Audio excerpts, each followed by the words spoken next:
काय रे विष्णू, असा उठून अचानक का आलास?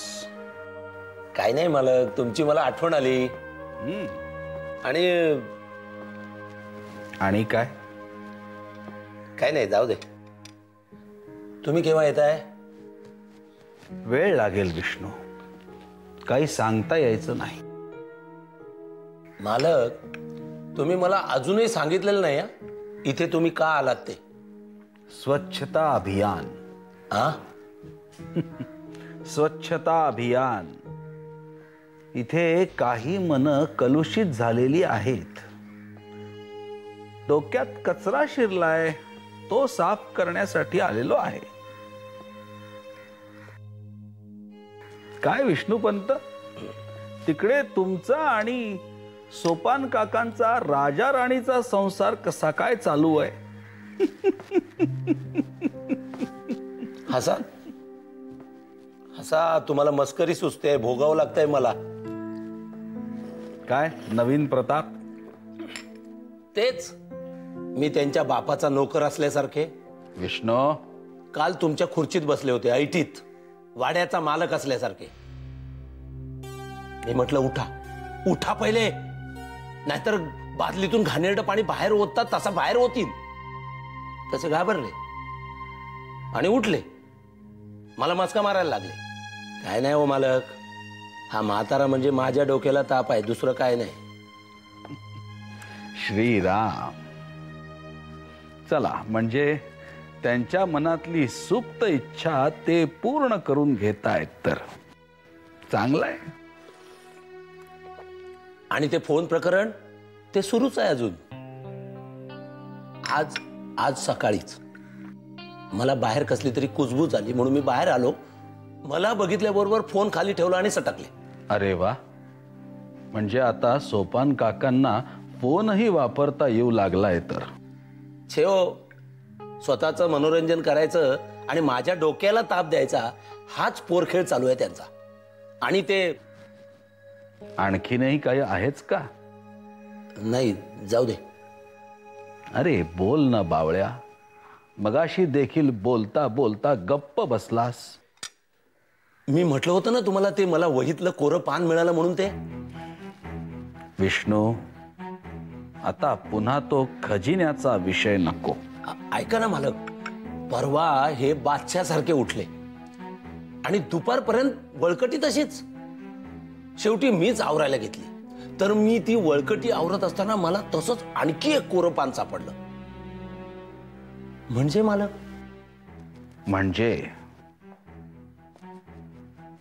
म्हणजे काही नाही विष्णू,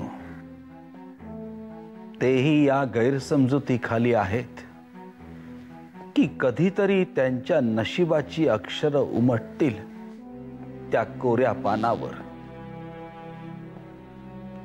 स्वप्न साकार होतात विष्णू, भ्रम नाही. भ्रम हे भ्रमच असतात, ते तोडायचे असतात. वाड्यातला खजिना स्वप्न नसून एक भ्रम आहे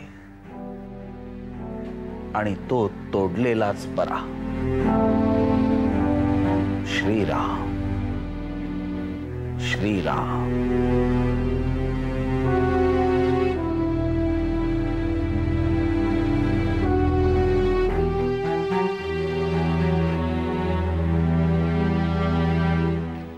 साहेब, त्या तनिष्काबाईची अजून काहीच खबर नाही. म्हणजे चौकशी चालू आहे माझी. आणि ती सुलेखा, ती नेमकी कुठे गेली होती याची काही खबर लागली. ती जयपूरला होती. निदान तिने तिथल्या ATM मधून जे काही पैसे वगैरे विड्रॉल केले त्यावरून तरी असंच वाटतं. पण तिने तिच्या ट्रॅव्हल एजंटला सांगून मुंबई ते बडोदा अशा रिटर्न तिकीट्स बुक केल्या होत्या. बडोदा? हो सर.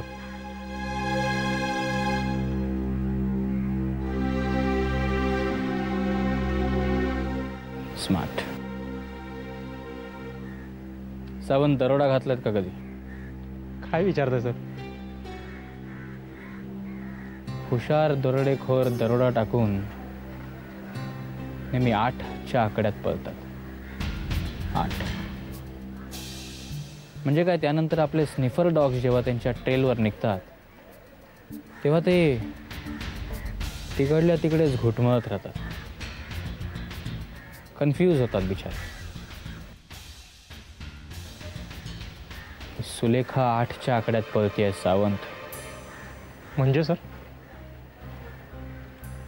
म्हणजे ती तिकडेच गेली होती जिकडे तिला जायचं होतं. हे बडोद्याचं तिकीट आपल्याला कन्फ्यूज करायला काढलंय सावंत. आपल्याला आणि तिचे ते बाप बसलेत ना तिकडे, सरंजामे अँड सन्स, त्यांना कन्फ्यूज करायला. Smart, very smart. This girl is very clever Sawant.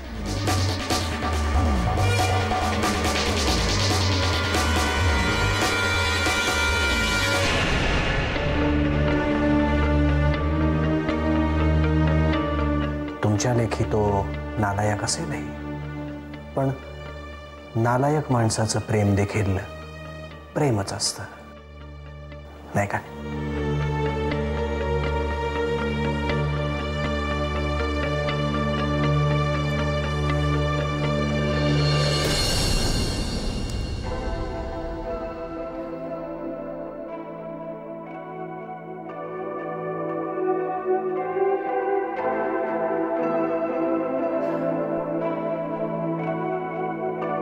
Priya,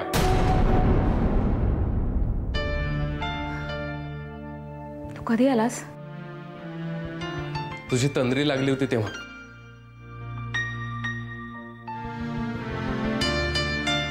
कधी येते मार्केटमध्ये कादंबरी तुझी? कादंबरी?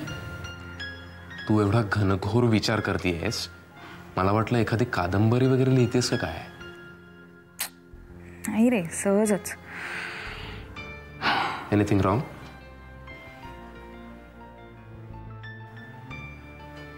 ठीक आहे, सांगू नकोस, पण I know something is wrong. बोलल्यानी, शेअर केल्यानी टेन्शन हलकं होतं. क्षिप्रा नेहमी म्हणायची असं.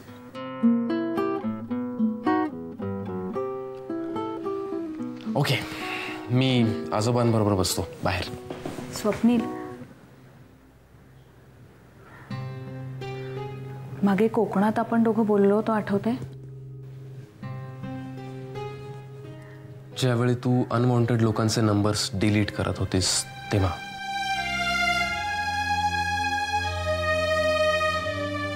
नंबर सारखीच अनवॉन्टेड माणसं सुद्धा डिलीट करता आलीस ती तर. Can you be more specific?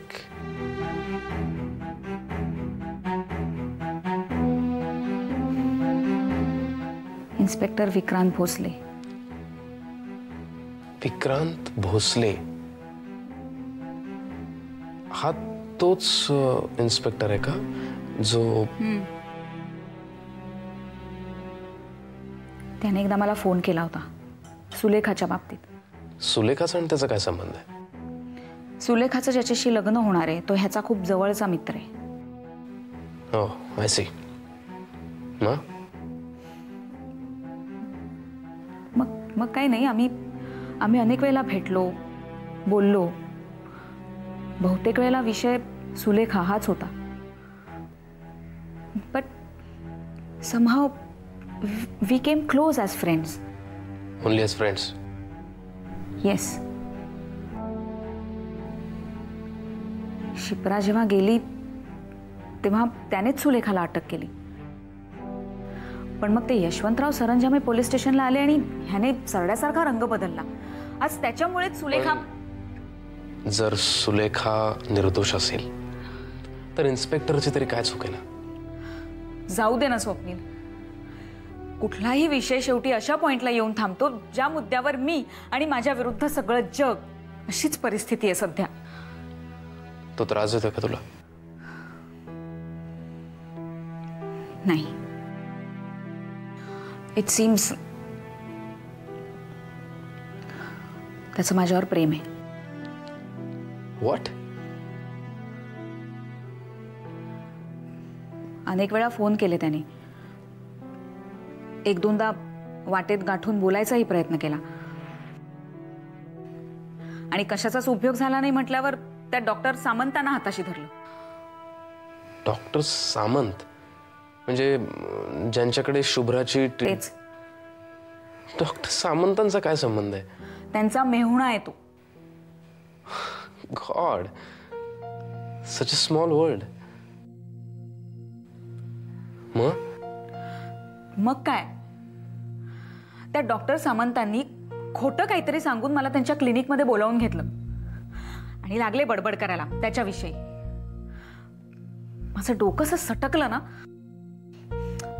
अरे, ज्या माणसाचं नाव सुद्धा ऐकायची माझी इच्छा नाहीये तो disgusting. Love is not disgusting Priya. Swapnil, आता तू सुरू होऊ नकोस प्लीज. त्या विक्रांत सारखा माणूस जर माझ्या प्रेमात पडत असेल ना तर मला त्याची लाज वाटते, अभिमान नाही.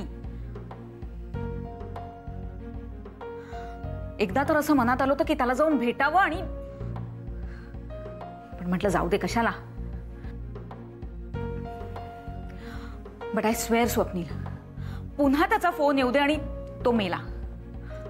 I will not spare him. For loving you. For cheating मी.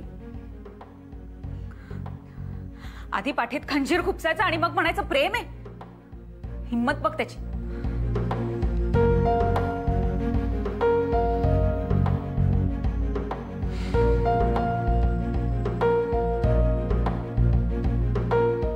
तुझ्यासाठी जर तो महत्वाचा नाहीये तर तू उगीच चिडचिड का करतेस?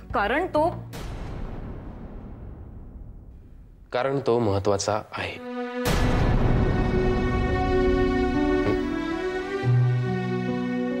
Shut up Swapnil.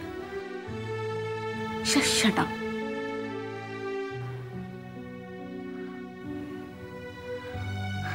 जाऊ दे ना, मला तुमच्या कोणाशीच काहीच बोलायचं नाही. काही अर्थच नाही. Will you just please leave me alone please. Okay, take your time.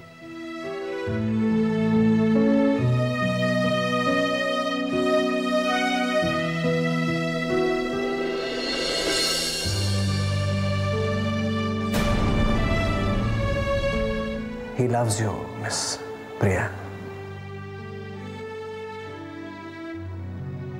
जर तुम्ही कधीही कोणावर प्रेम केलं असेल तर भेटा एकदा त्याला. त्याला जे काही बोलायचं आहे ते एकदा ऐकून घ्या.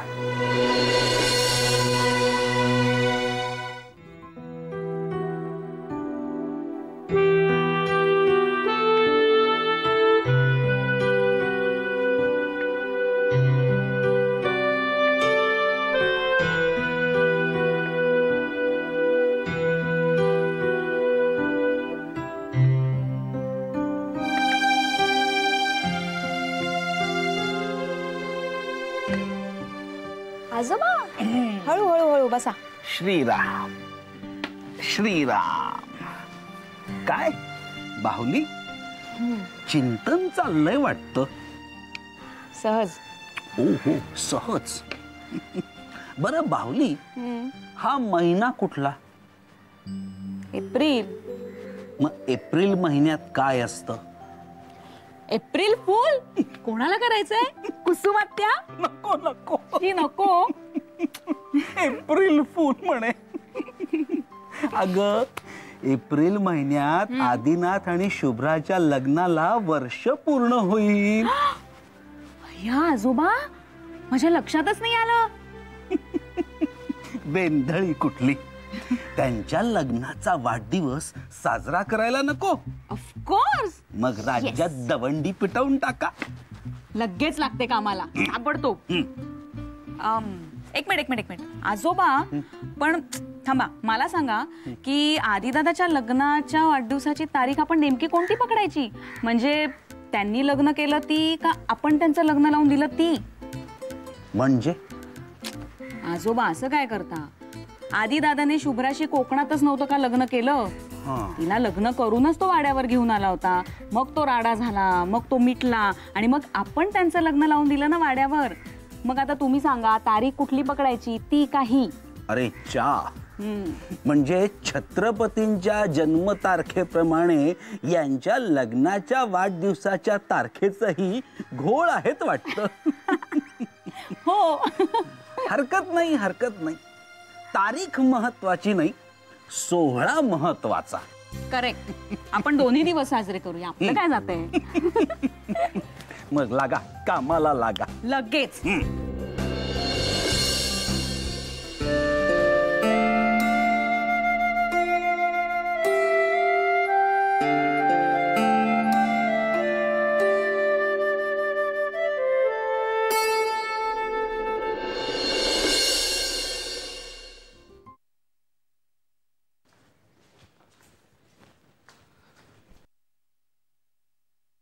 काय ग मुन्ना, शुभ्रा सांगत होती तू काय डॉक्टर सामंतांकडे गेली होतीस. त्यांनी बोलावलं होतं तुला, कशासाठी? हां, म्हणजे त्यांनी एक पेंटिंग घेतलं होतं. He just wanted me to see it. मग काय, मी गेले होते, पाहिलं पेंटिंग, चांगलं होतं.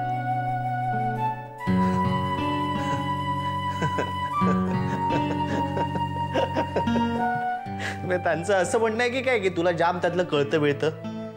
ए हॅलो, कोणाशी बोलतोयस? Bachelor of fine arts.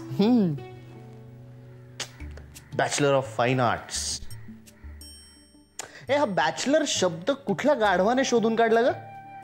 म्हणजे बॅचलरच का, स्कॉलर का नाही?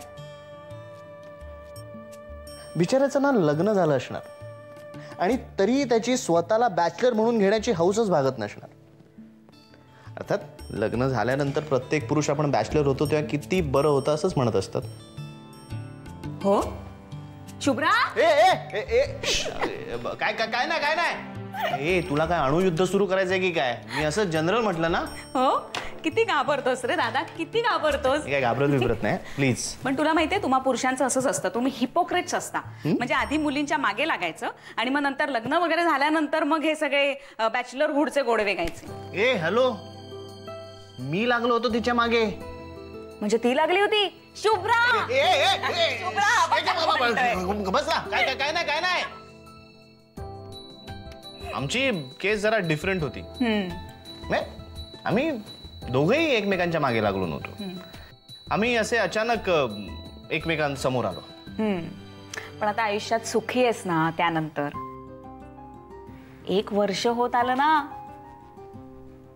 अरे वा, तुमच्या लक्षात आहे. ऑफकोर्स, आम्ही प्लॅन सुद्धा सुरू केलेत. गुड. एक मिनिट हा, फक्त त्या तुमच्या सेलिब्रेशन मध्ये आम्हाला पण घ्या. नाहीतर काय होईल, आमच्या लग्नाच्या पहिल्या रात्री तुमचा जो काही उत्साह होता तुझा आणि भाईचा,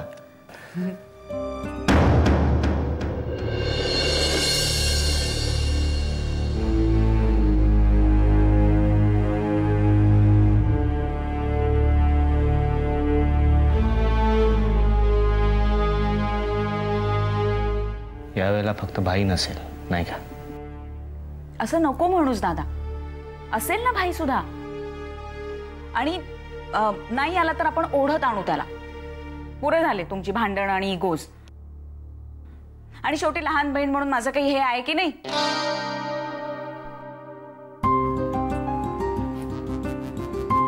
हे अरे म्हणजे भावना पोचल्या ना.